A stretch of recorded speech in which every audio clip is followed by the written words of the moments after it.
மாதத்துக்கு இலவச ரீசார்ஜா? பிரதமர் மோடி வழங்க போவதாக பரவும் தகவல் உண்மையா என்ன? முழு தகவலை பார்க்கலாம் வாங்க. பிஜேபி தேர்தல் பிரச்சாரத்தின் ஒரு பகுதியாக பிரதமர் நரேந்திர மோடி அக்டோபர் 15 வரை 3 மாதத்துக்கு அனைத்து குடிமக்களுக்கும் இலவச மொபைல் ரீசார்ஜ்களை வழங்க உள்ளதாக வதந்தி வேகமாக பரவி வருகிறது. இதன் உண்மைத்தன்மை பற்றி அறியலாம் வாங்க. லோக்சபா தேர்தல் தேதி இன்று அறிவிக்கப்பட உள்ள நிலையில் அரசியல் கட்சிகள் பல்வேறு கவர்ச்சிகரமான வாக்குறுதிகளை அள்ளி வீசுகின்றன. இந்த நிலையில் தேர்தல் வாக்குறுதிகள் மற்றும் அவர்கள் ஏற்கனவே செய்த நன்மைகள் மற்றும் தீமைகளை மனதில் வைத்து யாருக்கு வாக்களிக்கலாம் என்பது மக்கள் யோசிக்கும் காலமாக இது இருக்கிறது.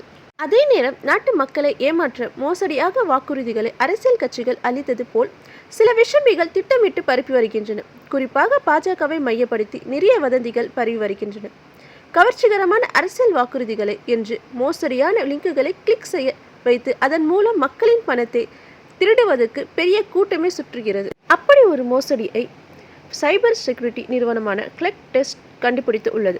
பாஜக இலவச ரீசார்ஜ் யோஜனா என்று அழைக்கப்படும் திட்டத்தில் எப்படி ஏமாற்றுகிறார்கள் என்பதை அந்நிறுவனம் வெளியிட்டுள்ளது. அப்படி என்ன மோசடின்னு பார்க்கலாம் வாங்க.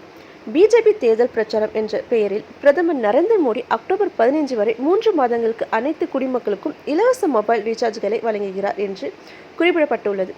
இந்த மோசடி தொடர்பான லிங்கை உண்மை என நம்ப வைப்பதற்கு அதனுடன் இணைந்த இணையதளம் ஏற்கனவே வாக்குறுதி அளிக்கப்பட்ட இலவச ரீசார்ஜ் பெற்றதாக கூறும் நபர்கள் கூறுவதாக அதில் இருக்கின்றன.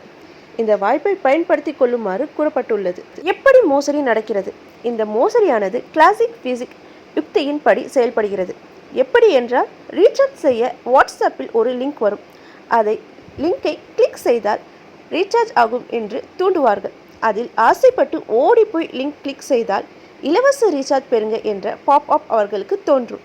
அதில் அவர்கள் தங்கள் மொபைல் சேவை வழங்குனரை தேர்ந்தெடுத்து அவர்களின் தொலைபேசி எண்ணை பதிவிடுகிறார்கள். உடனே ரீசார்ஜ் ஆக்டிவேஷன் பக்கத்துக்கு போகும். ஆனால் அவர்கள் பல வாட்ஸ்அப் குழுவுக்கு அந்த மெசேஜை ஃபார்வர்ட் செய்தால் வெற்றிகரமான ரீசார்ஜ் ஆகும் என்று வரும். ஆனால் ரீசார்ஜ் ஆகாது. உங்களை ஏமாற்றி உங்கள் தகவல்களை திருடுவதுடன் உங்களைப் போலவே பலரது தகவல்களை திருடுவது தான் அந்த திட்டத்தின் நோக்கம். இதில் என்ன சிக்கல் என்றால், எந்த 10 இலக்கு எண்ணை அடித்தாலும் ரீசார்ஜ் ஆக்டிவேஷன் பக்கத்துக்கு போய்விடும். அதில் லிங்கை கிளிக் செய்தால் ஃபார்வர்ட் செய்ய சொல்லும். எனவே இந்த மோசடியை நம்பி ஏமாந்து விடாதீர்கள். இந்த மோசடி எப்படி கண்டுபிடிக்குதுன்னா, இது போன்ற மோசடிகளில் இருந்து உங்களை காப்பாற்றிக் கொள்ள இணையதள URL-ஐ கண்டிப்பாக கவனிக்க வேண்டியது அவசியமாகும். மோசடியான இணையதளத்தை குறிக்கும் சில அறிகுறிகள் இவைதான். HTTPS என்பதற்கு பதிலாக HTTP என்று இருக்கும். சேர்ந்து இருந்தால் அது பாதுகாப்பானது, இல்லாவிட்டால் பாதுகாப்பு இல்லாத இணையதளம் ஆகும். அதே போல நம்பகமான இணையதளங்களில் .co, .in, .co.in, .org, .gov போன்றவற்றில் முடியும் அடங்கும். மேலும் இணையதள பெயரில் எழுத்துப்பிழைகள் கண்டுபிடிங்கள். இதில் எழுத்துப்பிழையாக இருந்தால் அது ஒரு மோசடியான இருக்க வாய்ப்புள்ளது என்று கிளெக் டெஸ்ட் கூறியுள்ளது.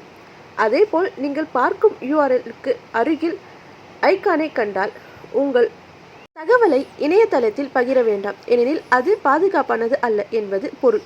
அதேபோல் இன்னொரு முக்கியமான விஷயம், அரசு தொடர்பான எந்த அறிவிப்பினையும் அதன் அதிகாரப்பூர்வ பக்கத்தில் தான் எதையும் தெரிவிப்பார்கள். எனவே யாரோ வாட்ஸ்அப்பில் பதிவிடுகிறார்கள், நண்பன் ஷேர் செய்தான் என்பதற்காக உண்மை என்று நம்பிவிடாதீர்கள்.